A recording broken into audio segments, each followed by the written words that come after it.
Hello and welcome to another video with myself, Chris, from Surveyor on a Budget. In tonight's video, I'm going to be taking a look at my recent strategy, sharing a bit of details with what I've been up to. I'm going to be setting my game lineup for the upcoming game week 331 and discussing a little bit about the channel. So just a little bit of a heads up on some changes and things I'm planning on doing moving forward. So if you're new to the channel, please hit the subscribe button below. We've hit 1,500 subscribers on the channel today, which was just fantastic. When I started doing a video one afternoon about a year and a half ago, I certainly didn't expect to get it to the point where it's at the moment. I'm sorry I left it kind of stagnant for a while, but basically through through the fact that my daughter was born, things like that, I had to sacrifice some things, and unfortunately my time was limited. But however, as you can see, I'm trying to aim for 3 videos a week, and a couple of them are going to be around scouting, and helping people find players and such like. So I am just going to switch over to my I've got everything open here.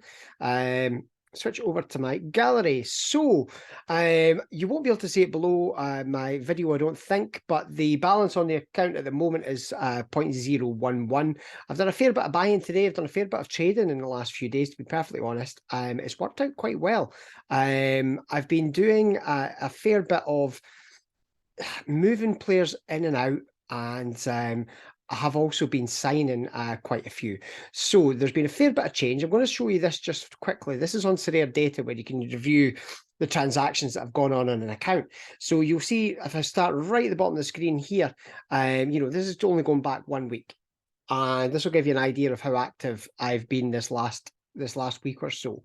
There's been umpteen ins and outs, where I've bought a player and I've sold them, and there's comings and goings constantly. So it's been fun.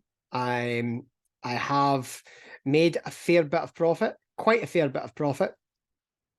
I was able to take my gallery value I'd say about a month ago. It was sitting down at 0.16 after I'd done a fairly substantial withdrawal, and I've got it back up to over 2 ETH at the moment, and I'm starting to work on building that even further. So it's been quite a bit of comings and goings to make that happen. But the way I've been managing to do that, I don't, many of you have followed for a while, you'll know that I don't really keep players in my gallery for any great length of time. I think that I do have my longest one, which is Kevin Van Veen, and obviously my Dundee cards.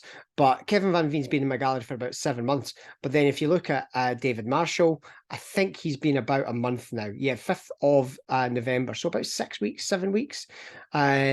So I don't really keep players for any great length of time. The reason being, if they go up in value, I sell them.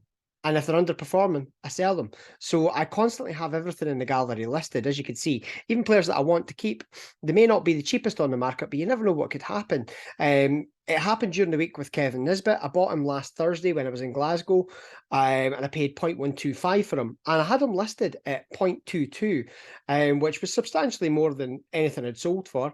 And I was on my lunch break and I looked at my phone, and it comes up with a notification telling me that Kevin Nisbet sold for 220 quid.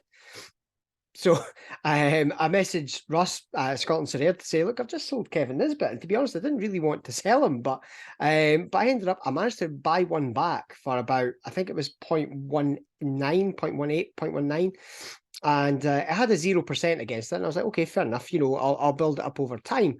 However, I then was looking on the market, and I seen somebody put the 2022 card up, and I sent him that with a tenner, and he took it.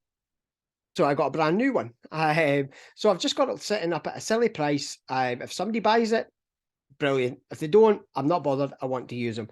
But I like to keep everything up on the market, because it allows me to, if I get offers coming through, I can decide whether I'm going to accept them. I'm going, do I negotiate, especially now with the new counter offer thing. So it's worked out pretty well. But what I've been able to do is I've thrown together, I was sitting with 0.13 ETH earlier in the day. I think it was 0.135. And I was able to then go and have a look at putting together an under-23 team for the weekend. So I've spent a fair bit on it. mainly through the goalkeeper. I think the rest of them were about between kind of £10 and £15, but the goalkeeper was clearly a lot more than that. However, he's one of the highest rated under 23 goalkeepers. He's a 59 for his last 5 and a 56 for his last 15. So it's a pretty substantial card. Playing at Bordeaux, second in the league. His under 23 is only up until the summer, but again, doesn't fuss me because he'll probably be gone maybe even before January. But we'll see how that moves. But yeah, so that's been a lot about where I've been at with it. I've been keeping everything, as I say, listed. I've been moving everything forward just as much as I can, buying and selling. And, you know, if something doesn't work out, one of the players today, it looked like he was waiting to move to Olympiacos. I had him listed anyway, and I was waiting to go and send him as a trade to Pavel Trader, try and pick up a limited goalkeeper or something that was going to be relatively similar value. And somebody bought him off the market. So whether there's speculation of the, you know, the Greek teams coming into it, I don't know. But he sold. So that left me a little bit extra ETH, and that's how I ended up doing what I've done. So I'm going to take a look at the teams for the weekend. It's not something I really ever thought about doing, was doing a video about, you know, team setting, but a lot of guys ask for it and, you know, what's your teams? And it always seems to get quite a, you know, decent review on the Twitter post where I put up, you know, downloads of the teams and things like that. But we'll take a look at each team as it goes. So I've got 4 teams, four teams. One of them is a casual, so that's just sitting there for, you know, its own purpose. But yes, so Challenger Rare, all Scottish, and it'll all be done by Saturday afternoon. This weekend, obviously, you've got Belgium is back, Turkey's back, and obviously you've got the Scottish League there as well. So there's a couple more leagues, and I'm hoping, touch wood, we don't have any more postponements and decimating teams, but we'll see what happens. There is, you know, forecasts of kind of wintry weather on Sunday, but hopefully that holds off until after the games on Saturday. So I've got 3 Hibs players. They're at home to Livingston. It's a massive game for them. They must start to pick up points. The manager has already said that, you know, their players are all playing for positions now and things like that. And then I've got Motherwell at home to Kilmarnock tomorrow night on Friday. So I'm working all night tomorrow. I'm working a 16-hour day tomorrow, but I will be able to then follow the games at night. So that's pretty solid. So I'm looking forward to that. Again, prize pool's pretty decent. There's about 115 prizes, I think it is. Yep, 115 prizes. If I can pick anything up, brilliant. That's the aim, obviously, is to try and pick something up there. If I move over to All-Star, pure and simple, this is my ETH team. And, you know, I could probably get this team in under a 240 cap if that was the case just now.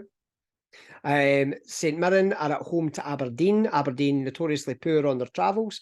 Anthony Stewart, the Aberdeen captain, I hope he, you know, keeps his end of the bargain. A 0-0 would be fantastic for me there. Danny Armstrong, when he, even in defeats, he's getting great scores. He got a goal, an assist last weekend. You know, he's getting really good scores even in those situations. And then I've got 2 Turkish league players. I've got Marek Hamsic, will probably be he's a bit more of a household name than many of the players in this team. And then I've got João Figueiredo, and he plays for Gaziantep in Turkey. He is playing on Christmas Day lunchtime. I'm looking forward to that one. That'll be the escape if things are going on in the house.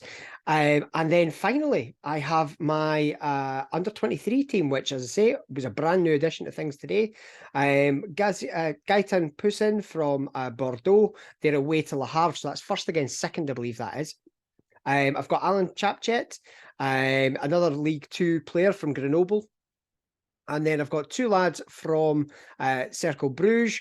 And I've got Ethan Erhan from St Mirren in there as well. So Bruges are away to Mechelen, I believe it is. So yeah, I'm quite happy with these teams, and I'm hoping they could do some damage.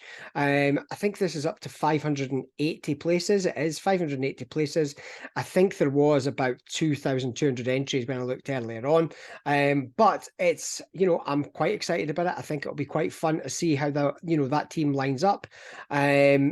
But that is really the core of the video. I just wanted to give you a little update. People ask me why I've always got my cars listed. It's purely so I can keep active and keep trading and keep moving things in and out of the gallery.